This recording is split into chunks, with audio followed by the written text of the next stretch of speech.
Our final piece this week is to look at classroom instruction that works for ELLs at Chapter 6 on cooperative learning.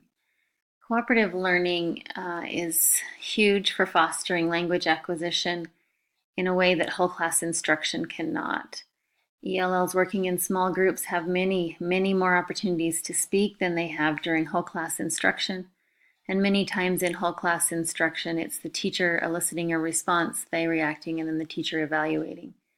And this just allows for, just like we talked about, more natural dialogue, more communication, and more sustained and substantial use of the language than it would be from just a teacher to student interaction. Cooperative learning groups demand speech and demand meaning making out of speech. And it should be a key component to your lessons on a regular basis. We also know that students can't pay attention to direct instruction more than, depending on age, 8 to 15 minutes at the most. And so breaking that instruction up and giving students time to talk and to cooperate and to work together and to negotiate meaning is a key component and a key strategy for helping our ELLs learn. It's also important that we adjust our language so that it's comprehensible, but that other members of the group also adjust their language so that they can understand and it is comprehensible, and that they can negotiate meanings of others. And so the main ideas in this chapter are: the purpose of cooperative learning is to provide students with opportunities to work with each other in groups and ways that enhance their learning and their language development. So you're killing two birds with one stone, I guess you could say, as you teach the content and enhance their language at the same time. So some generalizations and recommendations in this area are to avoid organizing groups based on ability, and they should be fluid groups with a variety of criteria: mixed abilities, common experiences or interests, common characteristics, or even random assignment. They need to listen to other speakers. They shouldn't always be in groups with students at the same level, and that they should be able to interact with lots of different people. They should be small, and because of this, it increased the time that ELLs need to talk and are part of that conversation. They should be used consistently, but not overused. You can't do everything that way. Vary the patterns. Do lots of think, pair, share, or formal settings, project-based settings. You can keep them together for a semester, for a year, but it's better to be fluid. And then combine that with lots of other strategies that you've learned or that you use throughout your classroom. So there are 5 components to cooperative learning. The first component is positive interdependence, that the students have a positive experience and that they're able to work interdependently and come up with learning based on the learning of others. There's considerable face-to-face interaction. There should be individual accountability and personal responsibility to that group. That's where we assign roles and responsibilities, and that everyone is accountable to the learning of everyone else. They should be full of development of interpersonal and small group skills as they are there, have a purpose for communication and working, and give them opportunity to learn and to develop those skills. And then time to process and reflect. How did we do as a group? How was our communication? What did we learn together? That's also a key component of the Utah Effective Teaching Standards in Standard 3, that we have students organize them in groups, have them learn how to communicate, and then self-evaluate how they do. It's also a key component of the speaking and listening standards in the core.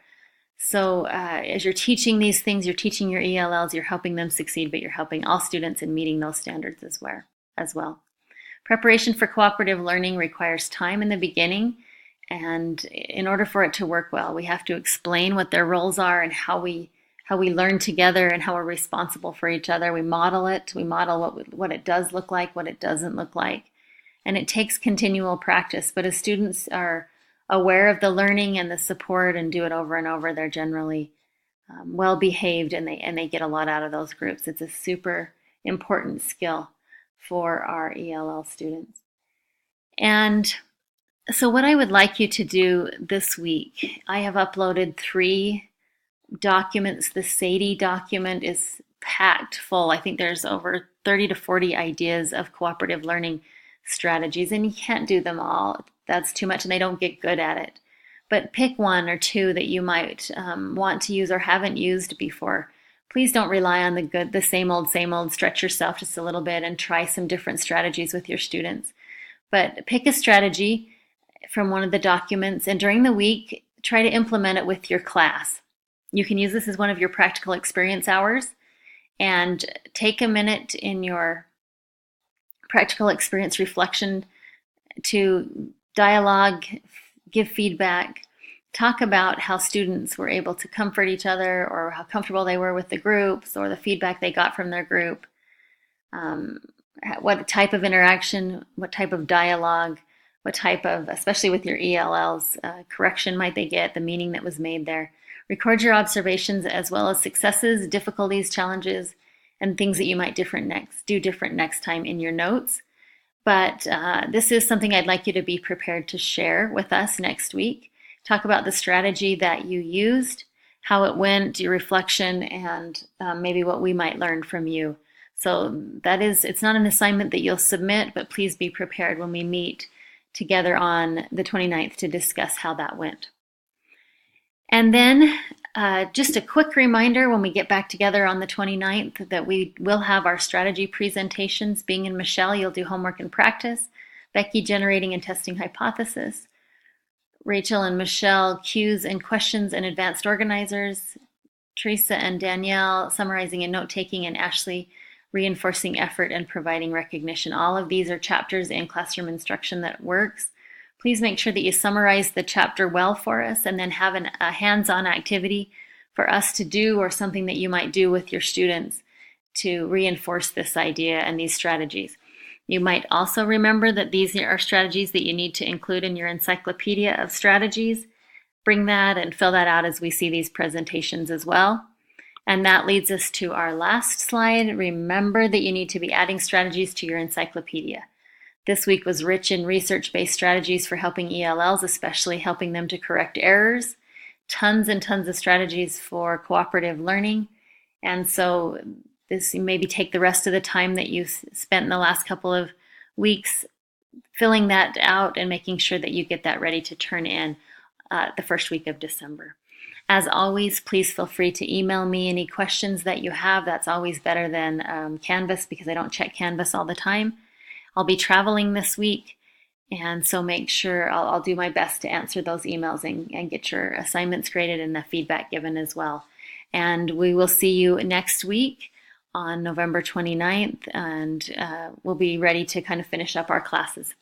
Thank you for your participation and your engagement. I've loved reading your discussions, and I'm excited to get back with you to see some of the things that you've tried and look at your practical experience as well. Have a great week, and have a great Thanksgiving.